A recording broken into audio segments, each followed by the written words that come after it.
جیسا کہ میں نے عرض کیا تھا، سورہ بقرہ کے پہلے 4 رکوع نہایت اہم ہیں، نہایت جامع ہیں۔ پہلے 2 رکوعوں میں 3 قسم کے انسانوں کی وضاحت کی گئی، 3 قسم کے کردار کے نقشے کھینچ دیے گئے۔ تیسرے رکوع میں قرآن مجید کی دعوت کا خلاصہ آ گیا، توحید فی العقیدہ، توحید فی العمل، یعنی عبادت اللہ کی، ایمان بالرسالت، قرآن مجید کو منزل من اللہ کلام ماننا۔ اس میں اگر شک ہے تو جو بھی چیلنج تھا، اگر واقعتاً تمہیں شک ہے، حقیقت میں شک نہیں ہے، لیکن جیسا کہ تم کہہ رہے ہو کہ تمہیں شک ہے تو کوشش کرو اس کے مقابلے کی ایک صورت بنانا ہو۔ پھر آخرت، جنت اور دوزخ، ان دونوں کا تذکرہ ہو گیا۔ پھر ایک خاص مسئلہ جو قرآن مجید کے اسلوب پر اعتراض کی شکل میں آیا کہ اس میں مچھر جیسی حقیر شے کا بھی تذکرہ ہے، اس کی حکمت بیان کر دی گئی کہ تشبیہ اور تمثیل میں ظاہر بات ہے کہ ممثل لہو اور ممثل بہی میں مناسبت چاہیے۔ جس چیز کے لیے تمثیل بیان کی جا رہی ہے، جس شے سے تمثیل بیان کی جا رہی ہے، ان میں مناسبت ہونی چاہیے، اس میں عظیم یا حقیر کا کوئی سوال نہیں۔ پھر یہ بات کہ جن لوگوں کے دلوں میں زیغ ہے، کجی ہے، وہ اس قرآن سے بھی ان کی ضلالت میں، گمراہی میں اضافہ ہوگا۔ جو لوگ طالب حق ہیں ان کو یہ قرآن مجید ہدایت دے گا۔ اور کن کو اللہ گمراہ کرتا ہے؟ جو سرکش ہے، جو نمبر 1 اللہ سے جو عہد کر کے دنیا میں آئے تھے اس کی خلاف ورزی کر رہے ہیں اور صلہ رحمی کے بجائے قطع رحمی کرتے ہیں۔ اس کے بعد ایک بہت اہم فلسفیانہ بات آ گئی ہے، اسی کے ضمن میں نے اصل میں یہ ساری بات دہرائی ہے۔ میں نے کہا تھا کہ یہ بات واضح ہوگی آگے جا کر سورہ غافر میں۔ پھر ذہن میں لائیے کہ جب یہ صورت نازل ہوئی ہے، سورہ غافر نازل ہو چکی تھی، لہذا یہاں اجمالی تذکرہ ہے، وہاں تفصیلی تذکرہ ہے۔ اہل جہنم کا قول نقل ہوا ہے، ربنا امتنا اثنتین واحییتنا اثنتین فاعترفنا بذنوبنا فہل الی خروج من سبیل۔ اے اللہ، تو نے 2 مرتبہ ہم پر موت وارد کی، 2 مرتبہ ہمیں زندہ کیا، اب ہم نے اپنے قصور تسلیم کر لیے، تو اب یہاں سے بھی کوئی اور مرحلہ ہے یا نہیں؟ یہاں سے نکلنے کا بھی کوئی راستہ ہے یا نہیں؟ اس سے حقیقت یہ واضح ہوئی، انسان کی تخلیق اول ہوئی عالم ارواح میں، صرف ارواح کی حیثیت، اور حدیث میں آتا ہے الارواح جنود مجندہ، لشکروں کی شکل، تمام انسان، ان سے عہد لیا گیا الست بربکم قالوا بلی، پھر سلا دیا گیا ارواح کو۔ یہ گویا کہ پہلی موت تھی جو ہم گزار آئے۔ پھر عالم خلق کا مرحلہ آیا۔ عالم خلق میں یہ تناسل کے ذریعے سے رحم مادر میں جب ایک جنین تیار ہوتا ہے تو ایک حدیث ہے حضرت عبداللہ ابن مسعود سے، 4 مہینے کا جب جنین ہو جاتا ہے تو اس کے بعد وہ روح لا کر اس میں پھونک دی جاتی ہے۔ یہ گویا کہ احیاء اولا ہو گیا، پہلی مرتبہ کا زندہ کیا جانا، پہلی موت کی نیند سے جگا دیا گیا۔ اے تازہ واردان بساط ہوائے دل، اب ہم اس دنیا میں اس جسد کے ساتھ زندہ ہوں، اب پھر موت آئے گی، جسد یہی چلا جائے گا جہاں سے آیا تھا، روح جہاں سے آئی تھی وہاں واپس جائے گی۔ ثم یمیتکم ثم یحییکم ثم الیہ ترجعون، پھر تمہیں اللہ کی طرف لوٹا دیا جائے گا۔ یہ ہے بہت گہرا نقطہ فلسفہ دین کا۔ اس کے بعد مضمون شروع ہو رہا ہے خلافت کا، جس کا اجمالی جو ہے تذکرہ تیسرے رکوع کی آخری آیت میں آ گیا، هو الذی خلق لکم ما فی الارض جمیعا، زمین میں جو کچھ ہے اے انسانوں تمہارے لیے پیدا کیا گیا۔ اسی کے ساتھ جڑتا ہوا مضمون اب خلافت کا آ رہا ہے۔ وَإِذْ قَالَ رَبُّكَ لِلْمَلَائِكَةِ إِنِّي جَاعِلٌ فِي الْأَرْضِ خَلِيفَةً، اور یاد کرو جب کہ کہا تھا تمہارے رب نے فرشتوں سے، میں بنانے والا ہوں زمین میں ایک خلیفہ۔ اب خلیفہ کی حقیقت کو سمجھیے، خلیفہ کسے کہتے ہیں؟ نائب۔ عام طور پر لوگوں کو مغالطہ ہوتا ہے کہ خلیفہ جانشین جو ہے وہ تو کسی کے موت کے بعد ہوتا ہے، زندگی میں تو نہیں ہوتا۔ لیکن یہاں اصل میں ہمارے لیے بہت آسان ہے، انسان کی جو اصل حقیقت ہے اس دنیا میں اس کو سمجھنے کے لیے یوں سمجھیے کہ ہم آج سے 50 سال پہلے انگریز کے غلام تھے، ہمارا بادشاہ یا ملکہ ہندوستان میں تھا یا تھی، دہلی میں وائس رائے ہوتا تھا۔ وائس رائے کا کام کیا ہے؟ جو حکم آیا ہے ہز میجسٹیز گورنمنٹ کا یا ہر میجسٹیز گورنمنٹ کا جو حکم آیا ہے بلا چون و چرا، بغیر کسی تغیر اور تبدل کے نافذ کرے۔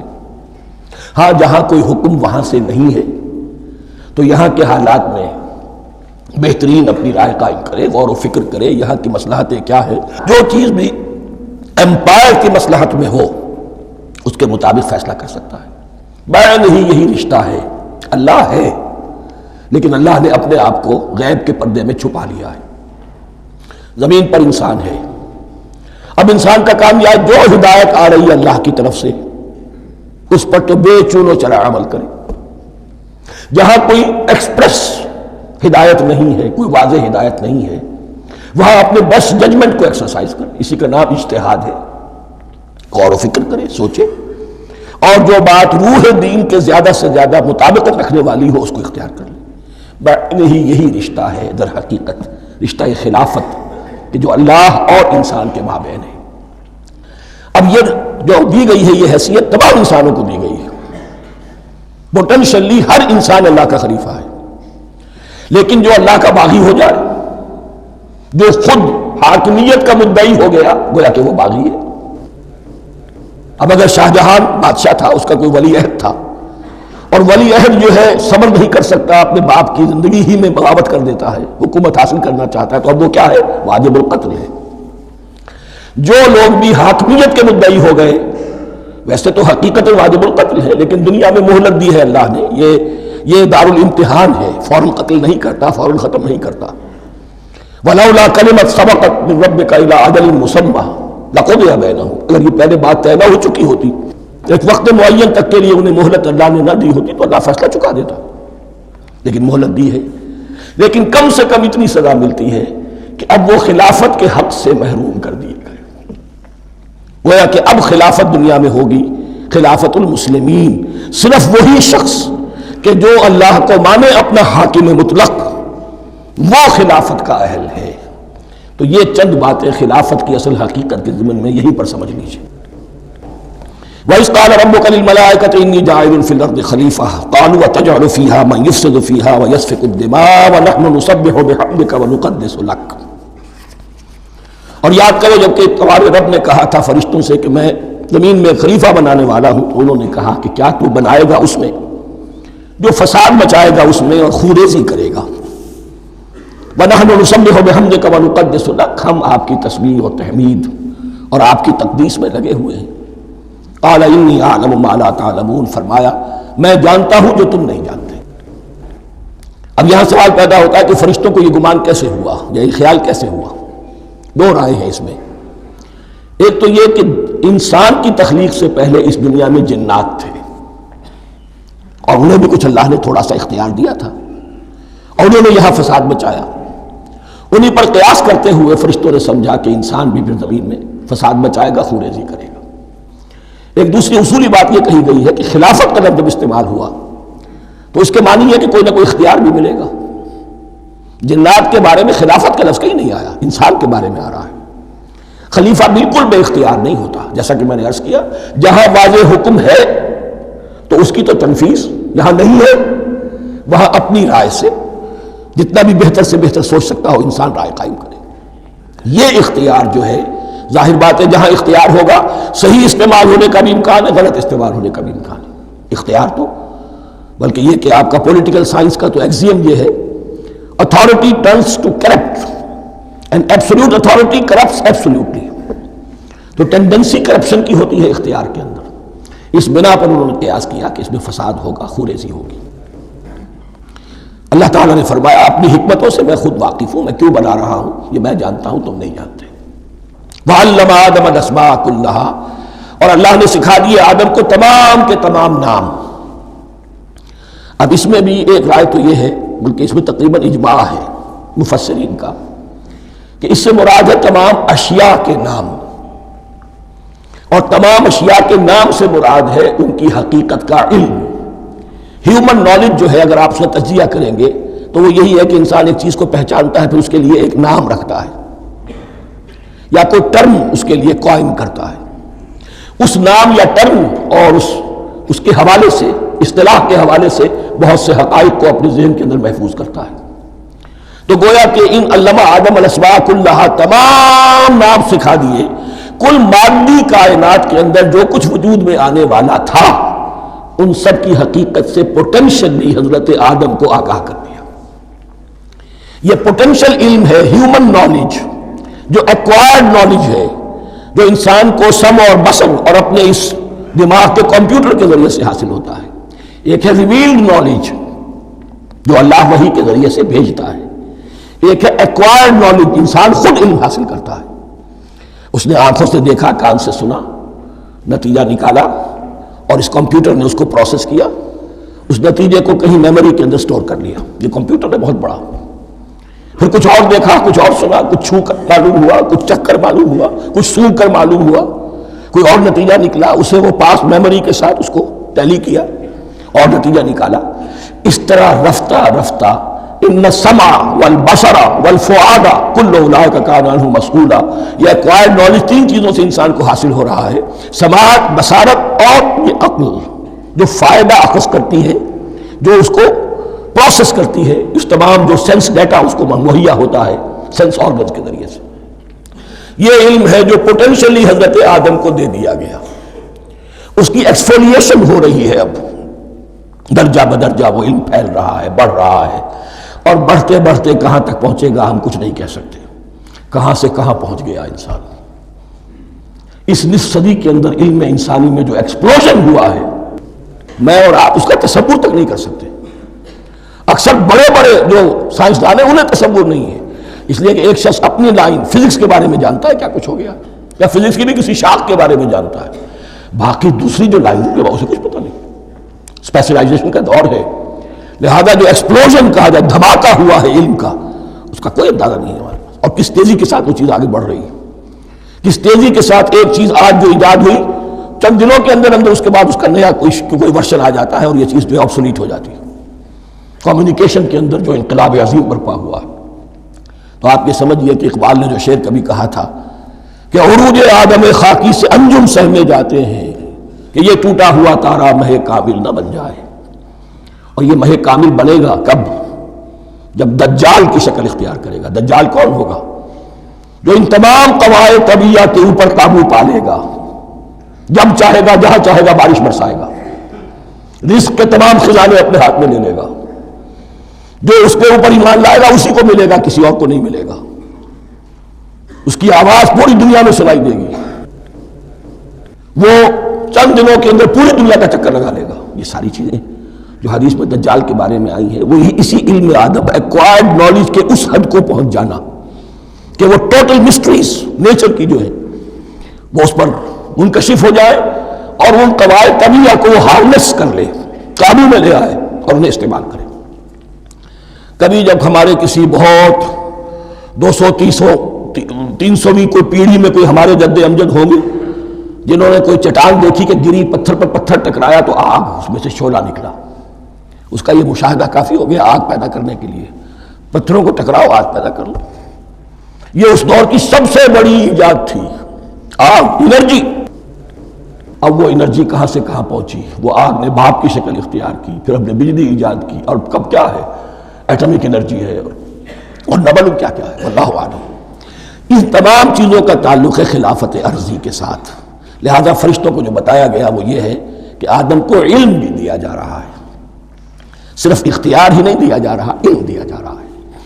وَعَلَّمَ آدَمَ الْأَسْمَاءَ كُلَّهَا ثُمَّ عَرَضَهُمْ عَلَى الْمَلَائِكَةِ، پھر ان تمام اشیاء کو پیش کیا فرشتوں کے سامنے۔ فَقَالَ أَنبِئُونِي بِأَسْمَاءِ هَؤُلَاءِ، اور فرمایا کہ مجھے بتاؤ ان چیزوں کے نام، ان کنتم صادقین، اگر تم سچے ہو۔ قالوا سبحانک لا علم لنا الا ما علمتنا، انہوں نے کہا پروردگار تو پاک ہے ہر نقص سے، ہر عیب سے، ہر ذوف سے، ہر احتیاج سے، مبرہ ہے، منزہ ہے، اعلیٰ ہے، عرفہ ہے۔ لا علم لنا الا ما علمتنا، ہمیں کوئی علم حاصل نہیں سوائے اس کو جو تو نے ہمیں سکھا دیا ہے۔ اس کی تعبیر یہی بہتر معلوم ہوتی ہے کہ ملائکہ کی حیثیت در حقیقت اس کائناتی جو حکومت ہے اللہ کی آفاقی حکومت، اس کے کارندوں کی ہے، یا اس کے سول سرونٹس ہیں، تو ہر ایک کو صرف اس کے شعبے کے متعلق علم دیا گیا ہے، علم جامع نہیں ہے، تمام چیزوں کا علم یہ معلوم کرنے کی استعداد ان کے پاس نہیں ہے۔ کوئی فرشتہ فرض کیجئے بارش کے اوپر معمور ہے، کوئی پہاڑوں پر معمور ہے، جس کا ذکر سیرت میں آتا ہے کہ جب طائف میں حضور پر پتھراؤ ہوا ہے تو اس کے بعد ایک فرشتہ حاضر ہوا ہے کہ میں ملک الجبال ہوں، اللہ نے مجھے پہاڑوں پر معمور کیا ہوا ہے، آپ اگر فرمائیں تو جن لوگوں نے آپ کو ستایا ہے، یہ جو طائف جن دو پہاڑوں کے درمیان یہ وادی ہے، ان کو آپس میں ٹکرا دوں کہ یہ پس کر اور سرما بن جائے۔ آپ نے فرمایا نہیں، کیا عجب، اللہ تعالیٰ ان کی اگلی نسلوں کو ہدایت دے دے۔ تو فرشتے ہیں، کوئی پہاڑوں پر معمور ہے، کوئی کسی خدمت پر معمور ہے، ان کو علم دیا گیا ہے صرف انہی کی اپنی جو بھی فرائض منصبی ہیں ان کے شعبے سے متعلق، کل نہیں۔ جامعیت جو ہے علم کی وہ ہے کہ جو حضرت آدم علیہ السلام کو پوٹینشلی دے دی گئی اور جو اب بڑھتے بڑھتے ایک بہت جلاور درخت بن چکا. سبحانک لا علم لنا الا ما علمتنا انک انت العلیم الحکیم. یقیناً آپ ہی کی ذات ہے جو کل کے کل علم کی حامل ہے اور جس کے اوپر حکمت بھی، جس کی حکمت بھی کامل ہے. باقی تو ہر مخلوق میں سے ہر ایک کا علم ناقص رہے گا. العلیم، کل علم کا جاننے والا تو ہی ہے. الحکیم، کل حکمت وہ تو تیرے ہی پاس ہے. قال یا آدم انبئہم باسمائہم، اللہ نے فرمایا کہ آدم ان کو بتاؤ ان کے نام. فلما انباہم باسمائہم، تو جب انہوں نے بتا دیے ان کو، فرشتوں کو، ان کے نام. قال الم اقل لکم انی اعلم غیب السماوات والارض، تو اللہ نے فرمایا کہ میں نے کہا نہیں تھا کہ میں جانتا ہوں آسمانوں اور زمین کی تمام غائب چیزوں کو جو تمہاری نگاہوں سے بھی اوجھل ہے. غیب، میں ہر شے کا جاننے والا ہوں. اعلم ما تبدون وما کنتم تکتمون، اور میں جانتا ہوں جو کوئی تم ظاہر کر رہے تھے، جو کوئی تم چھپا رہے تھے. چھپانے میں محسوس ہوتا ہے کہ ان کی خواہش یہ تھی کہ خلافت ہمیں ملے. ہم خدام ادب ہیں، ہر وقت تسبیح و تحمید اور تقدیس میں مصروف ہیں، جو حکم ملتا ہے بجا لاتے ہیں. تو یہ خلافت کسی اور مخلوق کو کیوں ملے؟ یہاں صرف یہ اور بتا دوں کہ یہ چونکہ اب ایک تیسری مخلوق کا ذکر بھی بعد میں آئے گا. 3 صاحب تشخص مخلوقات ہیں اللہ کی، صاحب تشخص، صاحب شعور، جن میں میں کا شعور ہے. انا، میں. ایک ملائکہ ہیں، ان کی تخلیق نور سے ہوئی ہے. ایک انسان ہے جن کی تخلیق گارے سے ہوئی ہے. ایک جنات ہیں جن کی تخلیق آگ سے ہوئی ہے. باقی حیوانات ہیں، ان میں شعور تو ہے، خود شعوری نہیں ہے. Self consciousness, there is a world of difference between consciousness and self consciousness. انسان جب دیکھتا ہے تو اس کو یہ بھی معلوم ہے میں دیکھ رہا ہوں.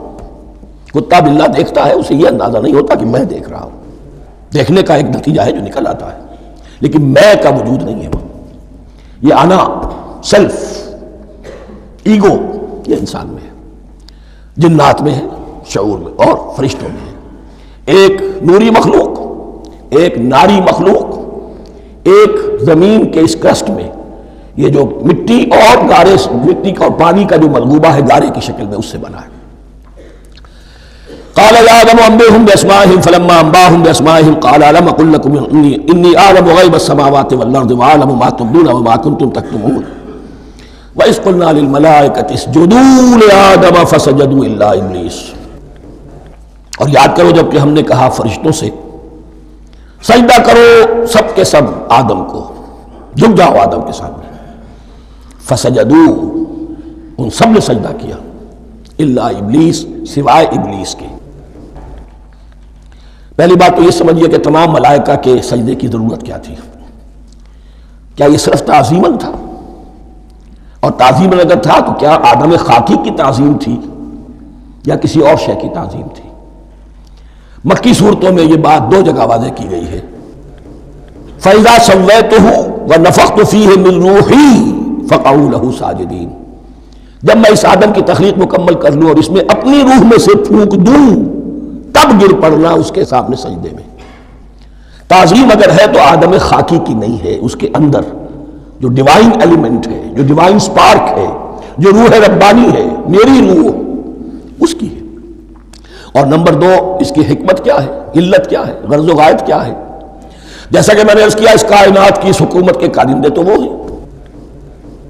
خلیفہ بنایا جا رہا انسان کو، جب تک یہ ساری سول سروس اس کے تابع نہ ہو خلافت کیسے کرے گا؟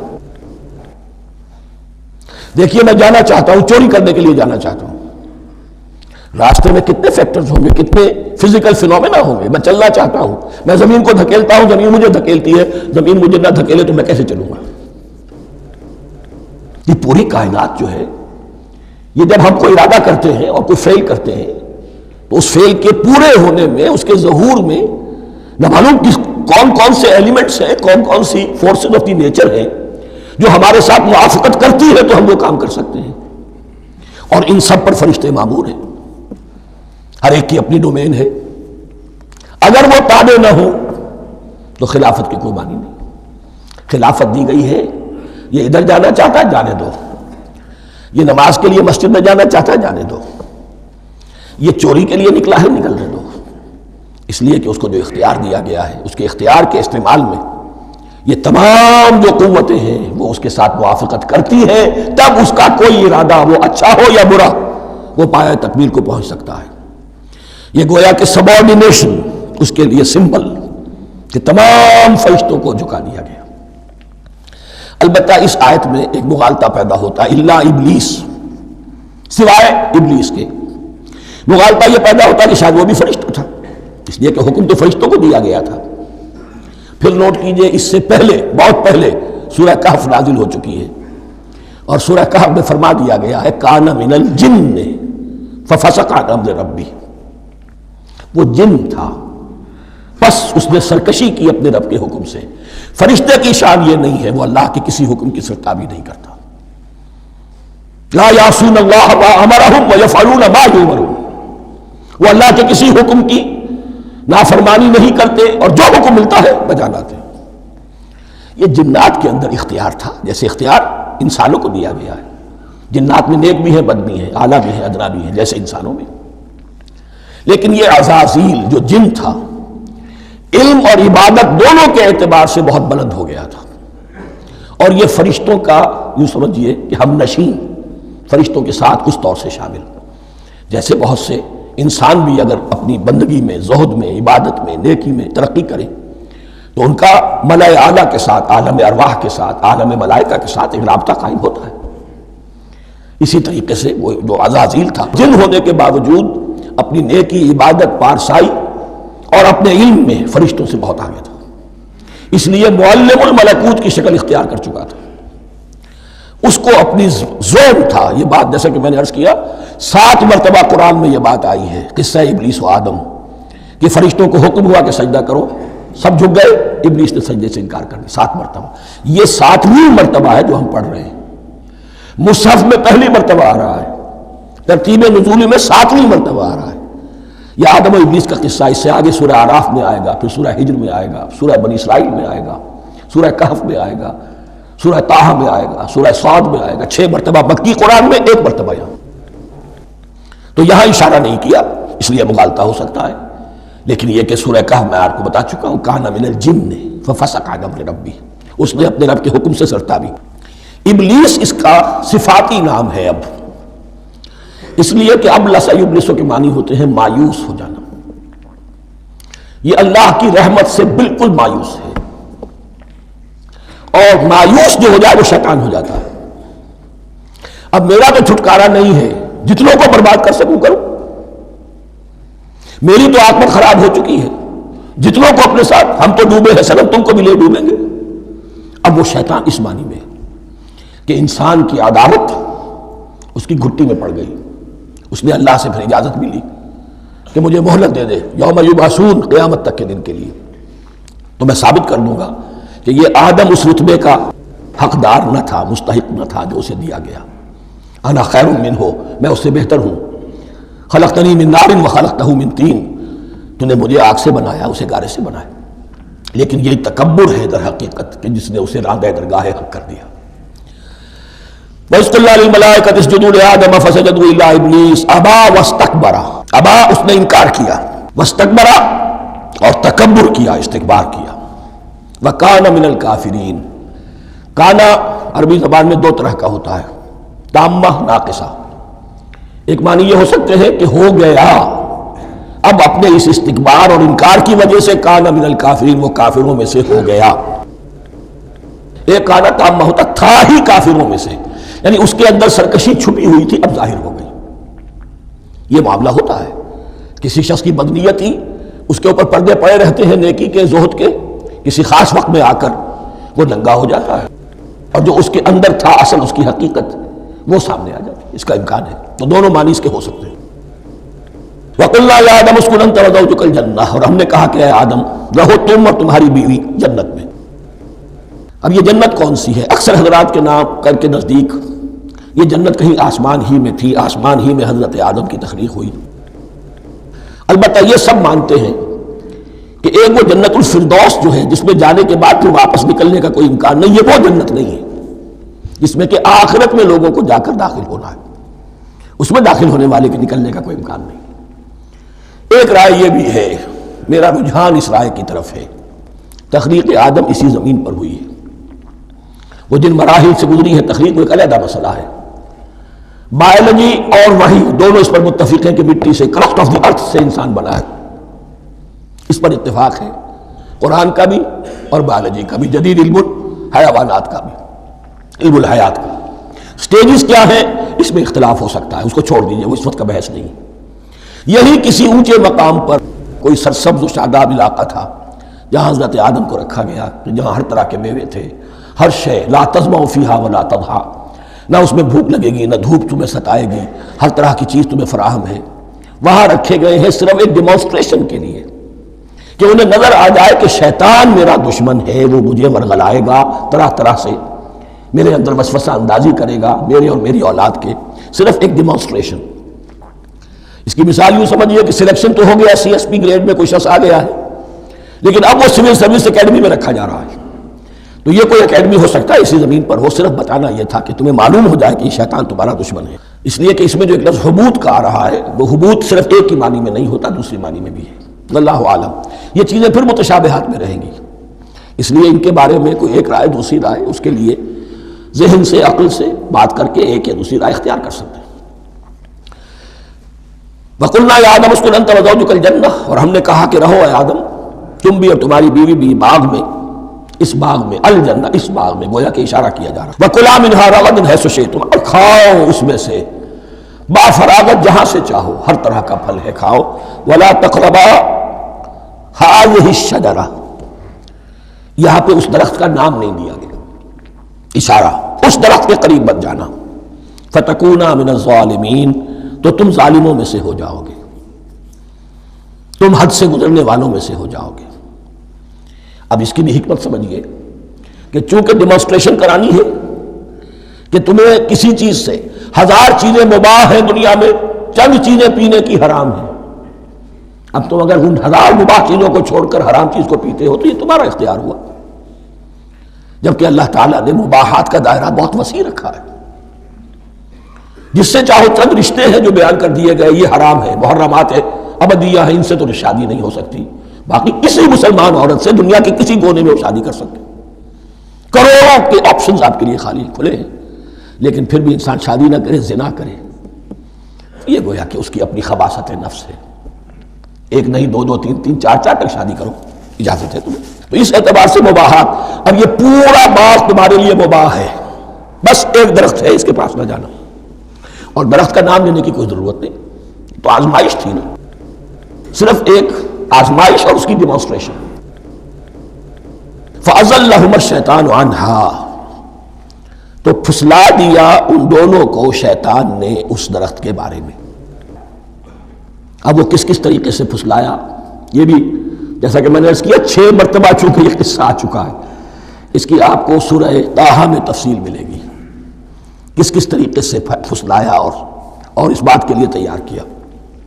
فَأَخْرَجَهُمَا مِمَّا كَانَا فِيهِ، تو نکلوا دیا ان دونوں کو اس کیفیت میں سے جس میں کہ وہ تھے، وہ کیفیت کہ نہ کوئی مشقت ہے، نہ کوئی محنت ہے، اور انسان کو ہر طرح کا اچھے سے اچھا پھل مل رہا ہے، تمام ضروریات فراہم ہیں، خاص کوئی حلہ جنت ہے جس کا کہ لباس بھی عطا کیا گیا ہے، لیکن ان کیفیات سے اب نکال کر، اب جسے آپ کہیں گے بیٹر فیکٹس آف لائف، اچھا اب جاؤ، یہ ڈیمانسٹریشن کرنی تھی، ہو گئی۔ شیطان تمہارا دشمن ہے، تمہارا اور تمہاری نسل کا، شیطان لعین، اور وہ تمہیں پھسلائے گا جیسے آج پھسلایا ہے۔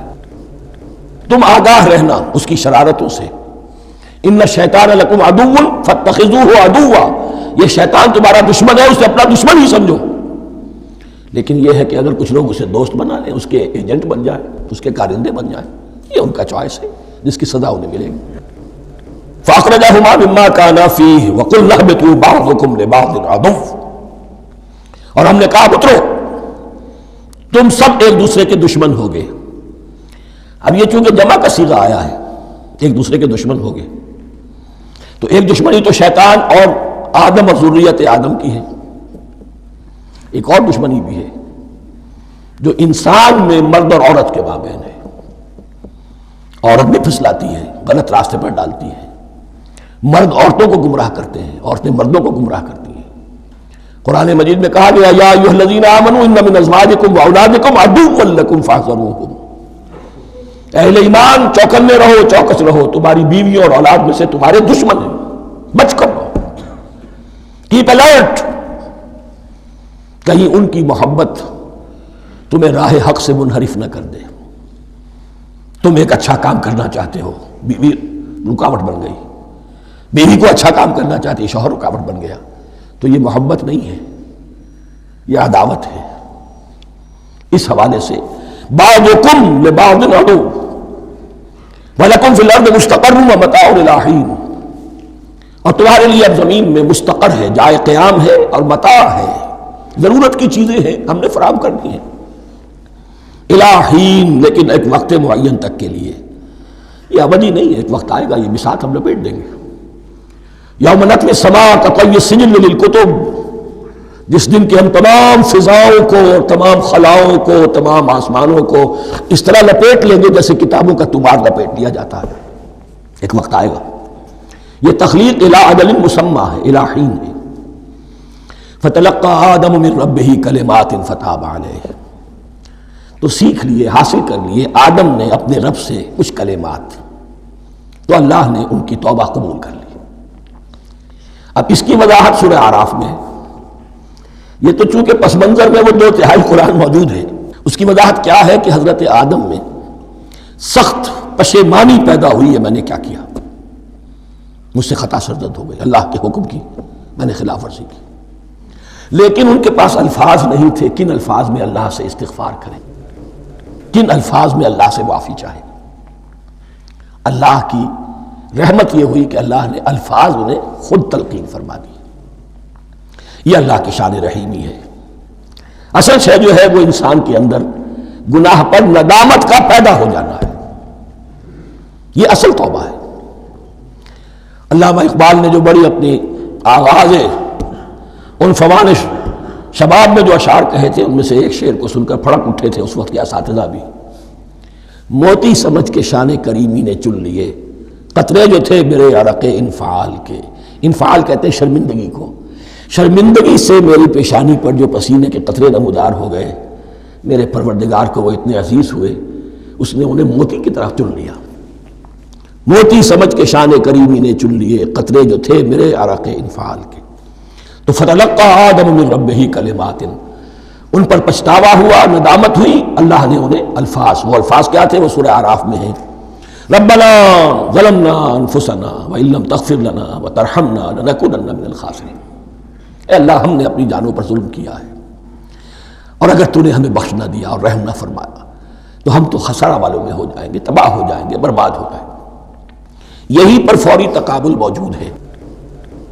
غلطی ابلیس سے بھی ہوئی، حکم سے سرتابی ہوئی، لیکن اس پر ندامت نہیں ہوئی، تکبر کی بنا پر اور اکڑ گیا، انا خیر منہ۔ غلطی آدم سے بھی ہوئی، نافرمانی ہوئی، لیکن اس پر پشیمان ہوئے اور توبہ کی۔ وہ شیطنت ہے، یہ آدمیت ہے، ورنہ کوئی انسان گناہ سے اور معصیت سے مبرہ نہیں ہے۔ حضور کی ایک حدیث ہے، کل بنی آدم کلکم خطاؤون، کل بنی آدم خطاؤون وخیر الخطائین التوابون، آدم کے تمام اولاد، تمام انسان خطا کار ہیں، ان خطا کاروں میں بہتر وہ ہیں، اچھے وہ ہیں جو توبہ کرتے ہیں۔ تو یہاں حضرت آدم سے غلطی ہوئی، انہوں نے توبہ کی، پشیمانی ہوئی، ندامت ہوئی، اس نے کی اور اس پر جم گیا، اصرار کیا۔ فتلقى آدم من ربہ کلمات فتاب علیہ انہ هو التواب الرحیم، یقیناً وہی تو ہے بہت توبہ کو قبول فرمانے والا اور بہت رحم فرمانے والا۔ یہ نوٹ کیجئے گا، توبہ کا لفظ دونوں طرف سے آتا ہے، بندہ بھی تواب وخیر الخطائین التوابون، تواب بندے بھی ہو گئے، تواب اللہ بھی ہے۔ اس کی اصل حقیقت کیا ہے؟ بندے نے خطا کی اور دور ہو گیا اللہ سے، اللہ نے اپنی رحمت کی نگاہ اس سے پھیر لی۔ بندے نے توبہ کی، اللہ پھر اپنی رحمت کے ساتھ اس کی طرف متوجہ ہو گیا۔ توبہ کے معنی پلٹنا، بندہ معصیت سے توبہ کر کے اپنی اصلاح کی طرف، بندگی کی طرف، اطاعت کی طرف پلٹ آیا۔ اللہ نے جو اپنی نظر رحمت پھیر لی تھی، اللہ نے پھر وہی اپنی شان غفاری اور رحیمی کے ساتھ بندے کی طرف توجہ فرما لی، جس کے لیے حدیث میں الفاظ آتے ہیں، تم اگر میری طرف بالشت بھراؤ گے میں ہاتھ بھراؤں گا، تم اگر چل کر آؤ گے میں دوڑ کر آؤں گا، ہم تو مائل بکرم ہے کوئی سائل ہی نہیں، راہ دکھلائیں کسے رہنم منزل ہی نہیں، وہ تو تواب ہے۔ بس فرق یہ ہے کہ تابہ بندے کے لیے ہوگا تو الہ ہوگا، تابہ الہ، انی تبت الیک، اور جب اللہ کی طرف سے ہوگا تابہ علیہ، وہ اعلیٰ ہوگا، اس پر توبہ کی، یعنی اللہ کی بلند شان ہے تو انسان توبہ کرتا ہے تو اس کی طرف توبہ کرتا ہے، اللہ کی شان کیا ہے، وہ توبہ کرتا ہے تو بندے پر علیٰ، فتاب علیہ انہ هو التواب الرحیم۔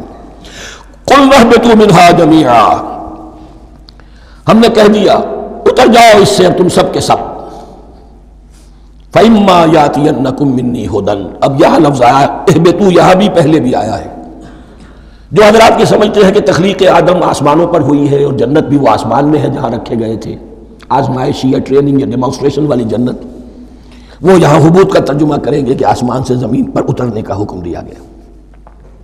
جو لوگ سمجھتے ہیں یہی کسی بلند مقام پر تھے، وہ کہتے ہیں کہ نیچے اترو، کسی بڑی اونچی سطح مرتفع پر اگر کوئی جگہ تھی تو اب نیچے اترو اور جاؤ، اب تمہیں زمین میں ہل چلانا پڑے گا اب روٹی حاصل کرنے کے لیے، یہ جو نعمتوں کے دسترخوان یہاں بچھے ہوئے تھے یہ اب تمہارے لیے نہیں ہے۔ اس کے لیے اس معنی میں اس لفظ کا استعمال جو ہے وہ آ جائے گا آگے چل کر اسی سورہ بقرہ کے اندر، کہ اس معنی میں بھی سورہ بقرہ کے 7ویں رکوع میں یہ لفظ استعمال ہوا ہے، تو امکان اس کا بھی ہے۔ بس اس سے آگے ادھر یا ادھر کی زیادہ بحث کرنے کا یہ موقع دورہ ترجمہ قرآن میں نہیں ہے۔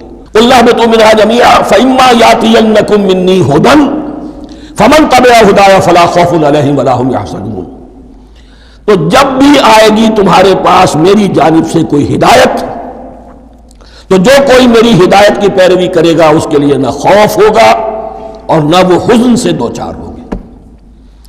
یہ ہے علم انسانی کا دوسرا گوشہ، ریویلڈ نالج۔ اس چوتھے رکوع کی کا جو حسن ہے اسے دیکھیے، شروع میں ایکوائرڈ نالج کا ذکر ہے جو پوٹینشلی حضرت آدم کی ذات میں رکھ دیا گیا، اور جو انسان نے پھر اپنی محنت سے ان السمع والبصر والفؤاد اس کے ذریعے سے آگے بڑھایا۔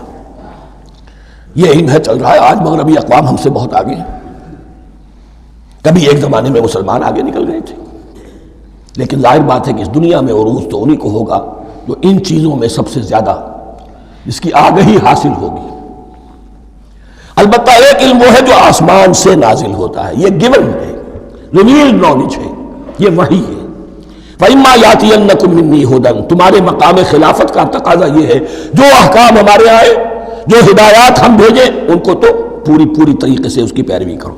فَمَن تَبِعَ هُدَايَ، جو کوئی بھی میری ہدایت کی پیروی کرے گا فَلَا خَوْفٌ عَلَيْهِمْ وَلَا هُمْ يَحْزَنُونَ وَالَّذِينَ كَفَرُوا، اور جو ناشکری کریں گے، کفر کریں گے، انکار کریں گے، وَكَذَّبُوا بِآيَاتِنَا، اور ہماری آیات کو جھٹلائیں گے، فَأُولَٰئِكَ أَصْحَابُ النَّارِ هُمْ فِيهَا خَالِدُونَ، تو وہ جہنمی ہوں گے، آگ والے ہوں گے، اس میں ہمیشہ ہمیشہ رہیں گے۔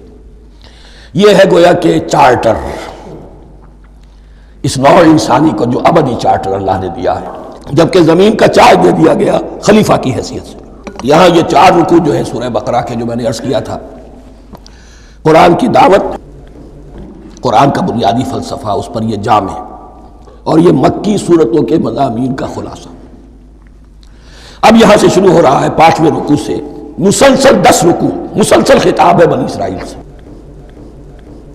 البتہ ان میں ایک تقسیم ہے، پہلے رکوع میں دعوت ہے۔ دعوت جب ہوتی ہے تو آمادہ کرنا، تشویق، ترغیب، دل جوئی، نرمی، یہ دعوت کے اجزاء لا ینفک ہیں، اس کے بغیر دعوت مؤثر نہیں ہوتی۔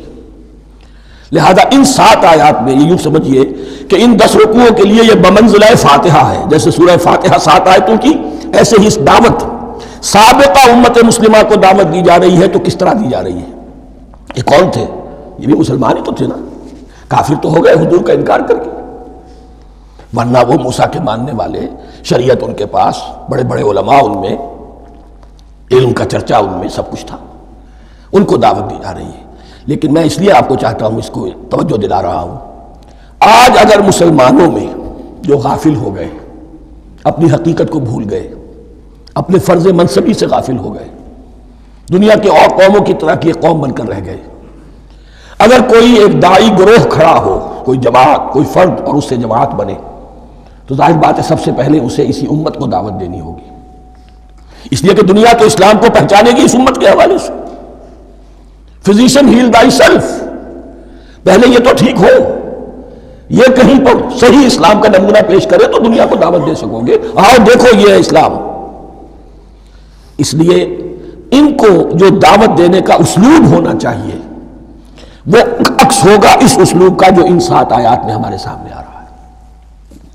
یا بنی اسرائیل اذکروا نعمتی التی انعمت علیکم، اے بنی اسرائیل، اسرائیل کو سمجھ لیجئے یہ مرکب لفظ ہے، اسم اسی سے اسیر بنا ہے، اسیر جو کسی کا قیدی ہوتا ہے، ایل عبرانی میں اللہ کے لیے ہے، اور اسرائیل کا ترجمہ ہے عبداللہ، اللہ کا غلام، اللہ کے ساتھ بندھا ہوا اس کی اطاعت کے قلاتے کے اندر۔ تو یہ اسرائیل یہ لقب ہے حضرت یعقوب علیہ السلام کا۔ ان کے 12 بیٹے تھے، 12 بیٹوں سے جو نسل چلی وہ بنی اسرائیل ہے، انہی میں حضرت موسیٰ کی بعثت ہوئی اور تورات انہیں دی گئی، پھر یہ ایک بہت بڑی امت بنے۔ ان پر 4 ادوار آ چکے تھے قرآن مجید کے نزول کے وقت، 2 مرتبہ اللہ کی رحمت کی بارشیں ہوئیں، انہیں عروج نصیب ہوا، 2 مرتبہ ان کو دنیا پرستی، شہوت پرستی، اللہ کے احکام کو پس و پش ڈال دینے کی سزا میں عذاب کے کوڑے ان پر پرسے۔ اس کا ذکر آئے گا سورہ بنی اسرائیل کے پہلے رکوع میں۔ اس وقت جب کہ قرآن نازل ہو رہا ہے، اس وقت وہ اپنے اس زوال کے دور میں تھے۔ حال یہ تھا کہ حضور صلی اللہ علیہ وسلم کی بعثت سے پہلے ہی 2nd ٹیمپل بھی شہید کیا جا چکا تھا، گرایا جا چکا تھا۔ حضرت سلیمان نے جو بنایا تھا ہیکل سلیمانی، جس کو یہ 1st ٹیمپل کہتے ہیں، اسے نیبوکدنیزر نے گرا دیا تھا حضرت مسیح سے بھی کئی سو سال پہلے۔ لیکن اس کے بعد پھر یہ رومنز میں سن 70 عیسوی میں حضور کی ولادت سے 500 برس پہلے ان کا یہ یروشلم تباہ و برباد ہوا، اس میں لوگوں کو قتل کیا گیا، قتل عام ہوا، اور 2nd ٹیمپل جو ہے وہ بھی گرا دیا گیا، جو اب تک گرا پڑا ہوا ہے۔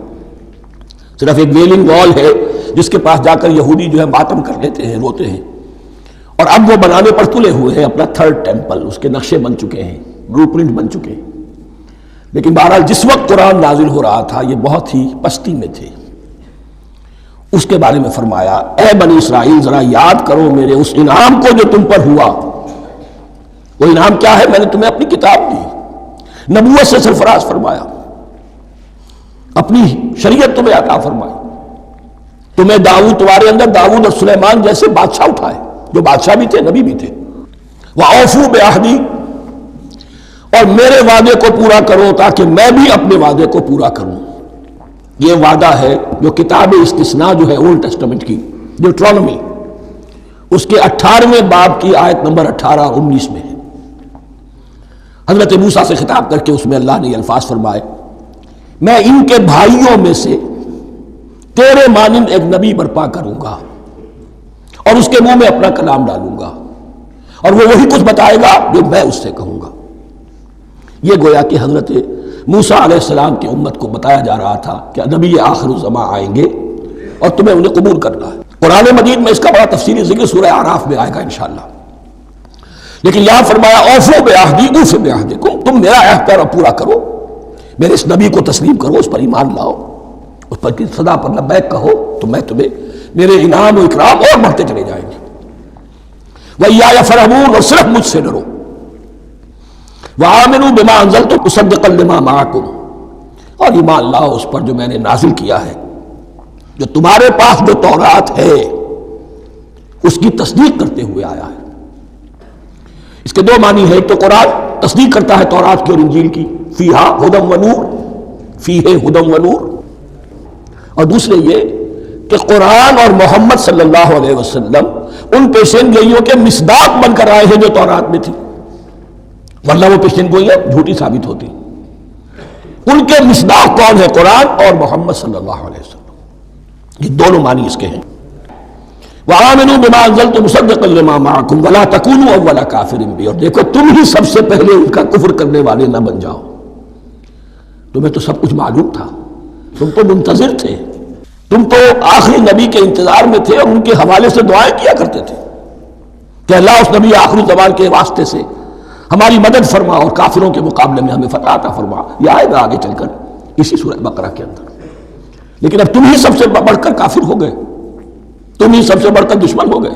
وَلَا تَكُونُوا أَوَّلَ كَافِرٍ بِهِ وَلَا تَشْتَرُوا بِآيَاتِي ثَمَنًا قَلِيلًا، اور دیکھو میری ان آیات کے عوض حقیر سی قیمت قبول نہ کرو۔ یہ آیات الہیہ ہیں، ان کو رد کر رہے ہو کس لیے؟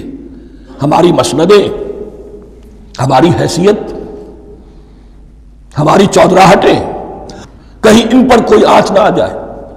حقیر سی چیزیں، یہ صرف اس دنیا کا سامان ہے، اس کے سوا کچھ نہیں۔ وَلَا تَشْتَرُوا بِآيَاتِي ثَمَنًا قَلِيلًا وَإِيَّايَ فَاتَّقُونِ، اور صرف مجھ سے تقوی اختیار کرو، میرا تقوی اختیار کرو۔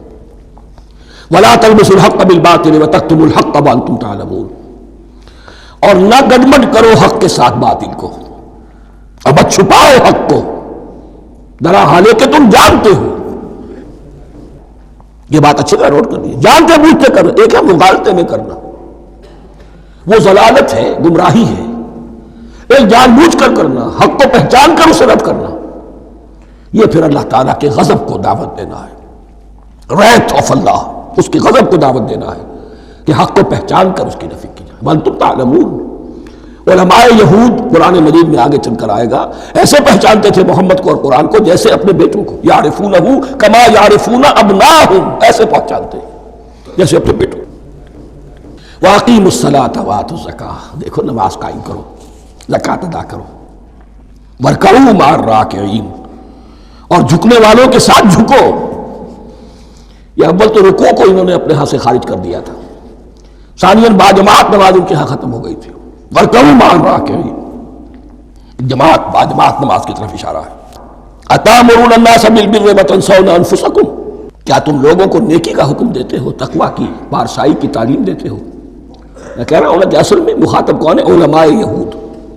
اس آیت سے ثابت ہو گیا عالم ہمارا بھی جب بھی کھڑا ہوگا اونچے سے اونچا آواز کہے گا، اعلیٰ سے اعلیٰ بات کہے گا۔ اکثر و بیشتر کا حال یہ ہے کہ ان کا اپنا کردار دیکھیے تو کوئی مناسبت ہی نہیں اس سے کہ جو وہ بات کہہ رہا ہے، جو لوگوں کو دعوت دے رہا ہے اس پر خود عمل نہیں۔ تو یہی در حقیقت علماء یہود کا کردار بن چکا تھا۔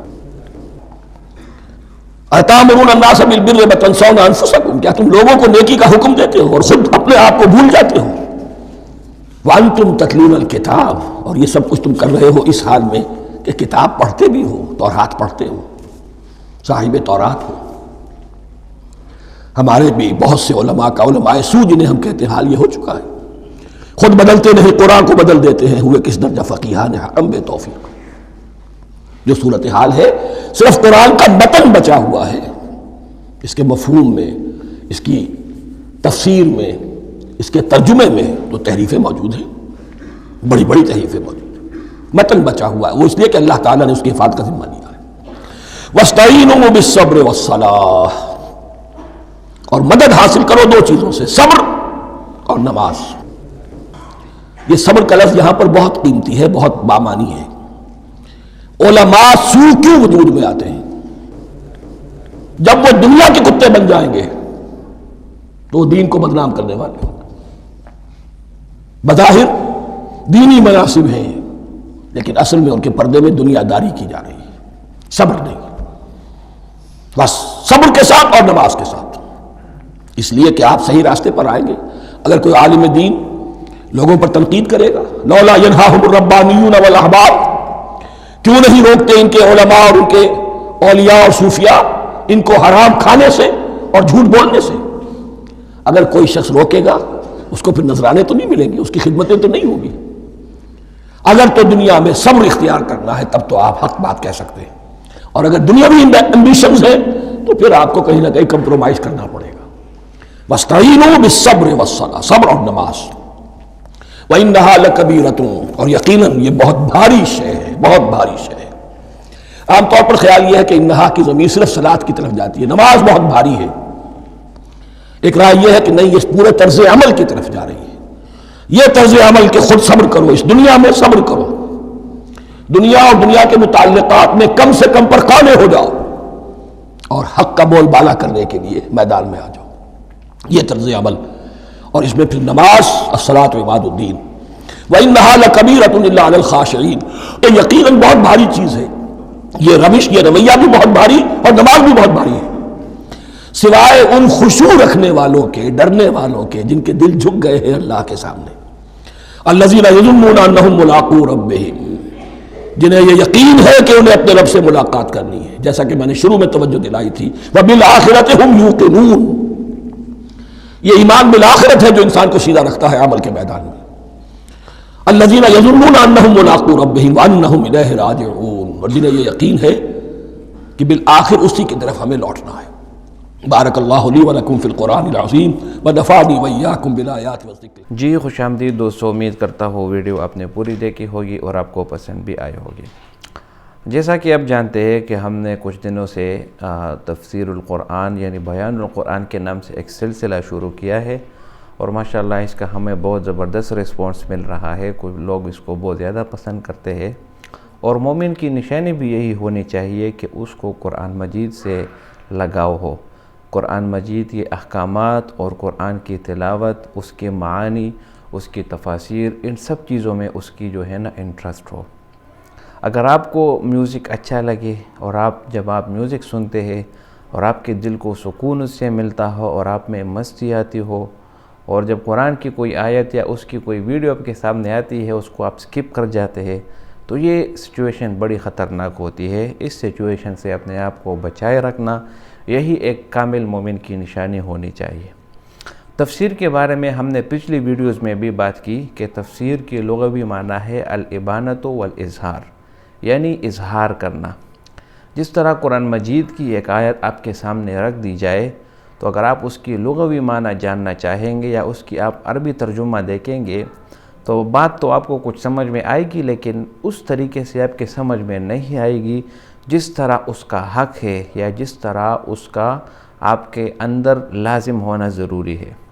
تو اسی لیے قرآن کی تفاسیر مختلف مفسرین کرام اور مختلف صحابہ کرام رضی اللہ عنہم اجمعین، اور اسی طرح مختلف تابعین اور تبع تابعین جنہوں نے محنت کی اور اس قرآن کے معانی اور اس کے جو لغات ہے ان کو سامنے رکھنے کی کوشش کی، چونکہ یہ کتاب کسی عام آدمی کی کتاب نہیں ہے، نہ ہی کسی ایک فلاسفر کی کتاب ہے، بلکہ یہ کتاب صرف اور صرف اللہ تعالیٰ کی کتاب ہے۔ تو لہٰذا جب کلام اللہ تعالیٰ کی ہو اور اس کا مراد بھی اللہ تعالیٰ نے بندے کے دل میں ڈالا ہو، یعنی اپنے پیغمبر کے دل میں، تو واقعی یہ ایک عظیم الشان کتاب ہوگی۔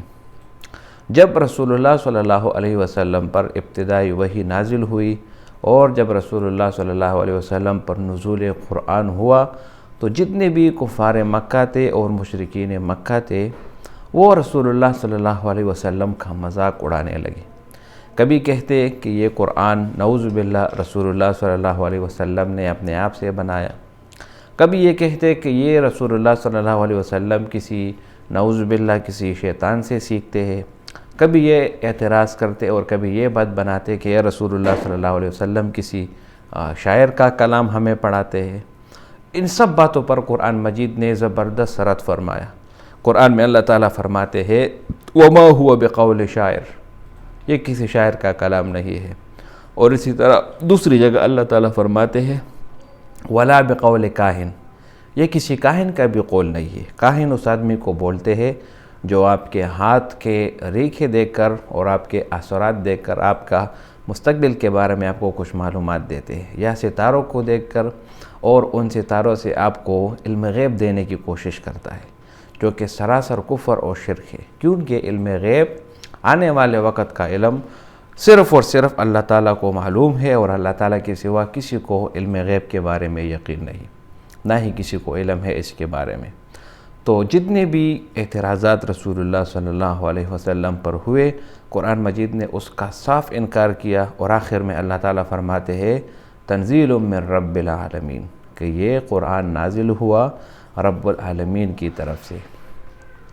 تو تفسیر کی ضرورت انسان کو ہر زمانے میں، ہر لہجے میں اور ہر عمر میں انسان کو ضرورت پڑتی ہے۔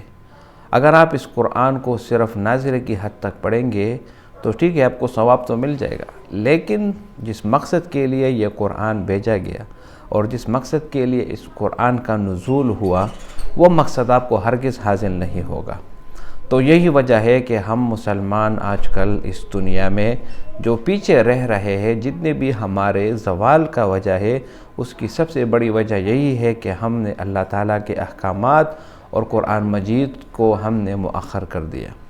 تو قرآن مجید میں اگر ہم سب کو قرآن مجید میں آگے آنا ہو اور قرآن مجید کو اگر ہم نے اپنے مقصد بنانا ہو اور اس میں اپنے آپ کو ماہر کرنا ہو، تو یہی چیز ہم مسلمانوں کی کامیابی اور یہی چیز ہم مسلمانوں میں بقا کے لیے نہایت ہی ضروری ہے۔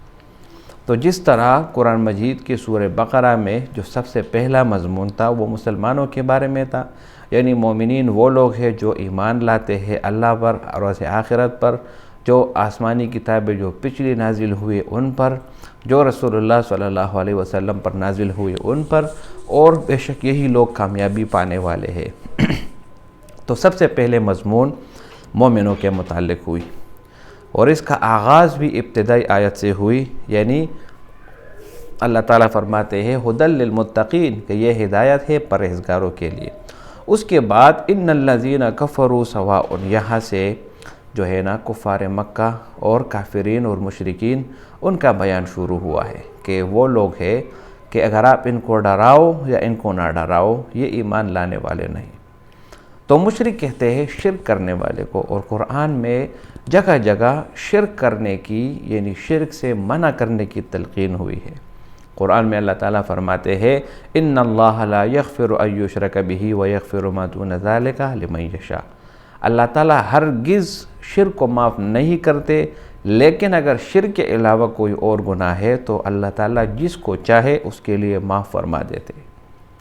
تو شرک بہت بڑی گناہ ہے، اور دوسری جگہ اللہ تعالیٰ فرماتے ہیں ان الشرک لظلم عظیم، شرک ایک بہت بڑا ظلم ہے، یعنی ظلم عظیم مبالغہ صیغے کے ساتھ، یعنی ایک بڑا ہوتا ہے ایک بہت بڑا، تو شرک ایک بہت بڑی جو ہے نا ایک بہت بڑا ظلم ہے جو لوگ کرتے ہیں، کیونکہ وہ اللہ تعالیٰ کے ساتھ شریک بناتے ہیں۔ اور شرک کی صرف یہی قسم نہیں کہ آپ کسی بت کی عبادت کریں، بلکہ اس کے مختلف اقسام ہیں۔ اگر آپ کسی دوسرے سے مدد مانگتے ہیں، غیر اللہ سے مدد مانگتے ہیں، قبر سے مدد مانگتے ہیں، قبر کے سامنے سجدے کرتے ہیں، مزار کے سامنے سجدے کرتے ہیں، تو یہ سب شرک کے اقسام میں سے ہے۔ تو لہٰذا قرآن میں بار بار شرک سے روکنے اور شرک سے منع کرنے کی تلقین کی گئی ہے۔ اور اس کے بعد منافقین کا ذکر شروع ہے، تو سب سے خطرناک کافر اور سب سے خطرناک مشرک وہ یہی منافقین ہیں۔ کیوں؟ کیونکہ یہ منافقین ایسے منافق ہوتے ہیں جو کہ سامنے سے معلوم نہیں ہوتے، بلکہ یہ آپ کو پیچھے سے وار کرتے ہیں، آپ کو چپکے سے آپ کے اوپر وار کرتے ہیں، اور اس کو پہچاننا بھی بہت مشکل ہے، کیونکہ وہ مسلمانوں کے ساتھ لباس بھی ایک جیسا پہنتے ہیں، اور اسی طرح مسلمانوں کے ساتھ صف میں ایک جگہ کھڑے بھی ہوتے ہیں۔ تو جو ویڈیو آپ نے دیکھا، جو ڈاکٹر اسرار احمد نے جو آیات کی تفاسیر بیان کی، تو وہ واقعی ایسی تفسیر تھی جس کو سن کر آپ جو ہے نا اس قرآن کو اپنی عملی زندگی میں لا سکتے ہیں اور اس سے بھرپور فائدہ اٹھا سکتے ہیں۔ تو قرآن مجید ہمارے ہدایت کے لیے ہے، یہ صرف کمرے میں رکھنے کے لیے نہیں، نہ ہی اس کو صرف کپڑے میں لپیٹ کر رکھنے کے لیے نہیں، بلکہ اس کو اپنی زندگی میں لانا اور اس پر عمل کرنا، یہ ہمارے زندگی کا مقصد ہونی چاہیے۔ امید کرتا ہوں یہ ویڈیو آپ کو پسند آئی ہوگی۔ اگر ویڈیو آپ کو پسند آئے تو اس چینل کو سبسکرائب کریں۔ بہت شکریہ۔